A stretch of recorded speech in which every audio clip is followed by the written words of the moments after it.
کو چھوڑ بیٹھے ہیں۔ عشق کا تقاضا ہے بھائی، عشق کا تقاضا ہے کہ ہمیں نمازوں کی پابندی بھی کرنی ہے، روزوں کا اہتمام بھی کرنا ہے، اور گستاخوں کا بھی اہتمام کرنا ہے۔ ہم ہر چیز برداشت کر سکتے ہیں، نبی کی ناموس پر انگلی برداشت نہیں کر سکتے۔ یہ میرا ہر تقریر کا موضوع ہوا کرتا ہے کہ ہم ہر چیز برداشت کرتے ہیں۔ مجھ سے دشمنی ہے، مجھے مار دو، قتل کر دو، ختم کر دو، مگر زبان تیری میرے نبی کی عظمت پہ کھلنی نہیں چاہیے۔ دشمنی مجھ سے نکال لو، میرے خاندان سے ہے، نکال لو دشمنی، مگر تیری انگلی میرے نبی کی طرف نہیں آنی چاہیے۔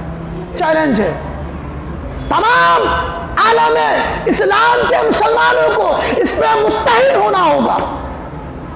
منتشر رہو گے تو آپ تھوڑے تھوڑے قبیلوں میں کاٹے اور مارے جائیں گے۔ اور یہ بات یاد رکھیے، اسرائیل دنیا میں پاورفل ملک میں شامل ہونے جا رہا ہے۔ اس کی تاریخ کو پڑھیے، جب اسرائیل بنایا گیا، جب اس کی سب سے پہلے ایک مہیلا، ایک عورت پریزیڈنٹ بنی، تو اس عورت نے سب سے پہلے میرے نبی کی سیرت کو پڑھا، اس نے میرے نبی کی سیرت کو پڑھا۔ کتنے لوگ ہیں میرے، اتنے سارے رسائل آتے ہیں، میلاد کا مہینہ ہے، اتنی ساری کتابیں آتے ہیں، کتنے لوگ ہیں کتابوں کو پڑھتے ہیں؟ کسی نے نہیں پڑھا ہوگا، نہ سیرت نہ صورت۔ کوئی بتا سکتا ہے کہ میرے نبی کی صورت کیسی تھی، میرے نبی کی آنکھیں کیسی تھی؟ یہی دنیاوی ان کے بابو شونا کو پوچھ لو، بتا دیں گے۔ ان کا ناک نقشہ، اس کا جھمکا کنگن سب ایسا ہے، پرفیکٹ بتا دیں گے یہ لوگ۔ مسلمان جا کدھر رہے ہو؟ عشق کرنا تھا کس سے؟ عشق کر کس سے بیٹھے ہو؟ عشق تو نبی سے کرنا چاہیے تھا۔ اسرائیل کی وہ پہلی عورت، وہ نبی کی سیرت کو پڑھتی ہے، وہ دیکھتی ہے کہ نبی کا جب وصال ہوتا ہے، نبی کے گھر میں تسبیح نہیں لٹک رہے تھے۔ وہ دیکھتی ہے سیرت کو میرے نبی کے، وہ پڑھتی ہے میرے نبی کی سیرت کو، وہ دیکھتی ہے کہ میرے نبی کے گھر میں چولہا نہیں جل رہا تھا 3 دن تک، جب میرے نبی کا وفات ہو رہا تھا۔ اس عورت نے دیکھی، سیرت کو پڑھی، تو اس کو معلوم چلا کہ محمد جس کا نام تھا، وصال کے وقت گھر میں تسبیح، جائیداد، مصلے وغیرہ نہیں چھوڑے تھے، وہ 3 تلوار لٹکتے چھوڑے تھے۔ اس نے اس پہ عمل کیا، اور آج دیکھیے پوری دنیا کو اسرائیل ہتھیار ایکسپورٹ کرتا ہے، پاورفل ملک بن گیا۔ ہم کدھر جا رہے ہیں؟ کفار میں نبی کی سیرت کو پڑھ کر آسمان کی بلندی پر جا رہے ہیں، ہم کہاں جا رہے ہیں؟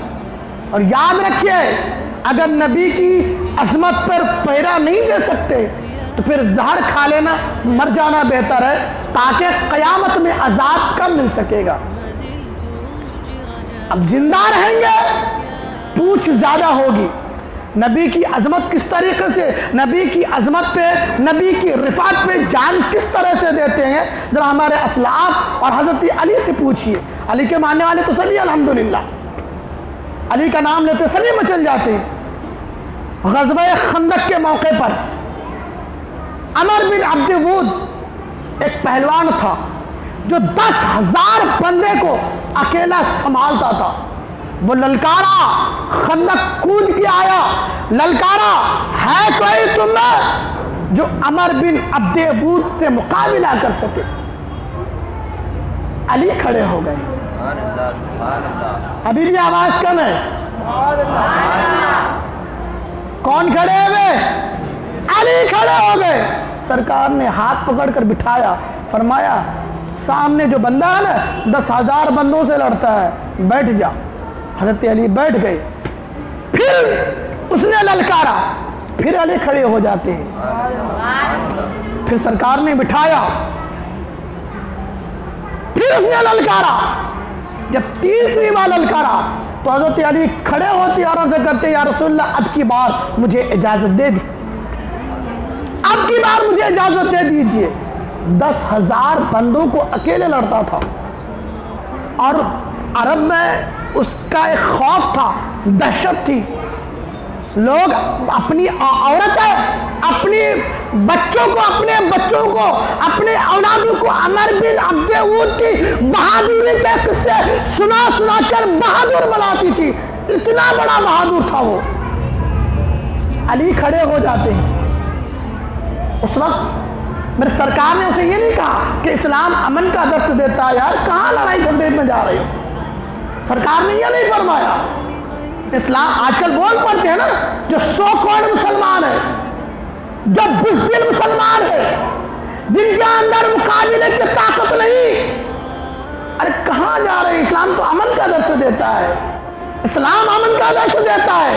ہاں بالکل اسلام امن کا درس دیتا ہے, مگر کب؟ جب کعبے پہ چڑھ کر بلال اذان دے رہا ہوں, جب اسلام امن کا درس دے رہا ہے. مگر جب برما کی میری اسلامی بہنیں ماری جا رہی ہو, کشمیر کی بچوں کے ساتھ اگر زنا ہو رہے ہو, جب فلسطین جل رہا ہو, اس وقت اسلام امن کا درس نہیں بلکہ غیرت کا درس دیتا ہے. اس وقت اسلام غیرت کا درس دیتا ہے. عمر بن عبد اود جب تیسری بار للکارا, حضرت علی کھڑے ہو گئے. اس کے بعد سرکار نے خود اپنے ہاتھوں سے حضرت علی کے سر مبارک پر امامہ شریف باندھا. اس کے بعد تسبیح نہیں تھمائی کہ جا اسے تبلیغ کر کے مسلمان کر لا. نا, سرکار نے اپنی تلوار عطا فرمائی اور کہا اس خبیث کا سر اتار کر لاؤ, اس خبیث کا سر اتار کر لاؤ. حضرت علی امامہ باندھے. یہ امامہ کا زور ہے مسلمانوں, امامہ آپ بھی باندھا کیجئے, آپ بھی یہ زینت کو امانت سمجھ کر لگائیے. خدا کی قسم دنیا کا کفر لرزے گا آپ سے. آج ہم جی حضوری کر رہے ہیں ہر کفاروں کے سامنے, ہر ظالموں کے سامنے جی حضوری کر رہے ہیں. یہ نوبت نہ آئے گی, امامہ دیکھ کر وہ ظالم کھڑا ہو جائے گا.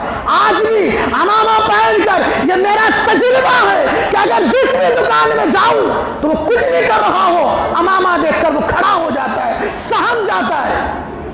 وہی اگر کوئی انسان چلا جائے تو اس کو فرق بھی نہیں پڑتا. امامہ کی برکت ہے. سرکار نے امامہ باندھا, سرکار نے تلوار عطا فرمائی. پھر حضرت علی میدان میں کود پڑے. ہم تو بزدل لوگ ہیں, ہمیں ڈر لگتا ہے کہ میں ان کے خلاف بولوں گا تو میرے نام پہ FIR نہ ہو جائے, کہیں ہتھکڑیاں نہ لگ جائے. میں کہتا ہوں ہتھکڑیاں لگنا ہے تو لگ جائے, پیروں میں بیڑیاں لگنا ہے لگ جائے. ہم کہیں زنا کر کے, ہم ڈکیتی کر کے, چوری کر کے, کسی کا قتل کر کے ہم بیڑیاں نہیں لگوانے والے, ہم نبی کی ناموس اور عظمت پہ لگانے والے ہیں. ہم مریں گے نبی کی عظمت پر, جئیں گے تو نبی کی عظمت پر. حضرت علی میدان میں کود پڑتے. 3 سوال کرتے ہیں. حضرت علی فرماتے ہیں کہ اے عمر بن عبد اود بتا, تو جس سے بھی مقابلہ کرتا ہے تو 3 باتوں میں سے ایک بات ضرور مانتا ہے. 3 باتوں میں سے ایک بات ضرور مانتا ہے. ہاں مانتا ضرور. حضرت علی نے فرمایا اچھا ایک کام کر, میں تجھے پہلی 3 باتوں میں پہلی بات یہ ہے کہ میں تجھ سے لڑوں گا نہیں, تو چپ کر کلمہ پڑھ کے مسلمان ہو جا. پہلی بات دھمکی والی تھی. اگر مجھ سے لڑنے کے لیے تیار ہے تو پہلا, ہم تو آج بھی کر بیٹھتے ہیں نا لوگوں کے سامنے, نہیں جی ویسا نہیں. حضرت علی کا کردار پڑھیے.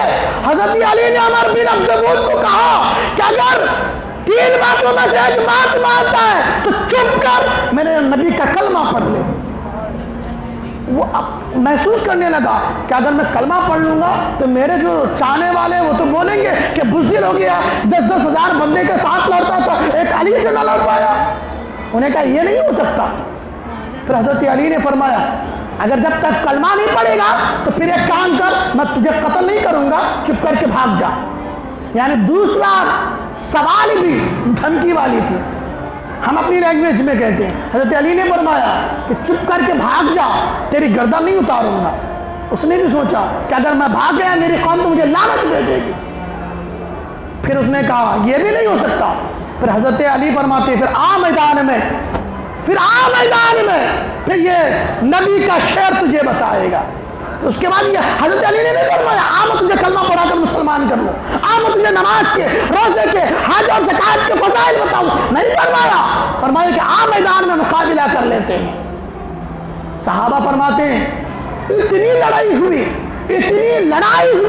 عمر بن عبد ود اور حضرت علی میں کہ دھول اٹھنے لگا، غبارہ بن گیا، دھول چاروں طرف سے، اور اس میں حضرت علی اور عمر بن عبد ود چھپ گئے، نظر نہیں آ رہا تھا مگر سرکار سب دیکھ رہے تھے۔ اس سرکار کی موجودگی میں دھول کے اندر کیا ہو رہا ہے صحابہ نہ دیکھ پائے، میرے نبی نے دیکھ لیا۔ جب گم ہو گیا اس کے اندر تو اس کے اندر سے تسبیحوں کی اللہ اللہ کی آواز نہ آئی، تلواروں کے جھنکار کی آواز آئی تھی۔ تلواریں جو ٹکرا رہی تھی عمر بن عبد ود کی تلوار حضرت علی کی تلوار سے، تو جھنکاروں کی آواز آ رہی تھی۔ پھر ایک بار کی ایک آواز بلند ہوئی، نعرہ تکبیر، یہ آواز آئی۔ سرکار فرماتے ہیں کہ علی نے اس کا سر قلم کر دیا۔ یہ تو ہمارا کردار تھا، یہ ہمارا سیرت تھی ہماری۔ سرکار غیرت، یہاں پہ غیرت کی بات ہوتی ہے، یہاں پہ غیرت کی بات تھی۔ ہم کہتے ہیں ہم کسی کو للکارتے نہیں ہیں، ہمارے دین کے مسائل اتنے ہیں کہ ہم اپنی قوم کو سمجھانے سے قاصر ہیں، تم ہمیں مت چھوڑو۔ ہم تو یہ کہتے ہیں ہم کسی کو چھیڑنا ہی نہیں چاہتے بھائی۔ ہمارے مسلمانوں میں نماز صحیح نہیں، ہمارے مسلمانوں میں روزے صحیح نہیں، حج صحیح نہیں، زکات صحیح نہیں، ہم تو یہی سمجھانے کے لیے کافی ہے، مگر تم ہمیں چھیڑو گے تو پھر ہم چھوڑنے والے نہیں ہیں۔